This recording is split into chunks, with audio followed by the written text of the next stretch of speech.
బృందావనాన్ని నేను వెతికాను. దానికి ధనము మేమే ఇచ్చాము. నేను బర్సానాకి ఎన్నో ఉపకారాలు చేశాను రాధా. నేను నిన్ను అనంతంగా ప్రేమించాను కృష్ణ.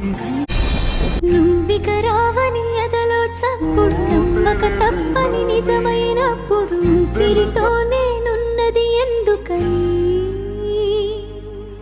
నిన్నే నాలో చూసే ఎప్పుడు కరువైపోతే కంటికి ఎప్పుడు నిలదీసా నా నీడను ఎవరని ఏమో ఎటు వెళుతున్నా ఏదో అని చేస్తున్నా నీ రూపం కలవర పెడుతోంది పలికే ఏ మాటైనా నడిచే ఏ దారైనా నీ తోడే కరువైపోయింది.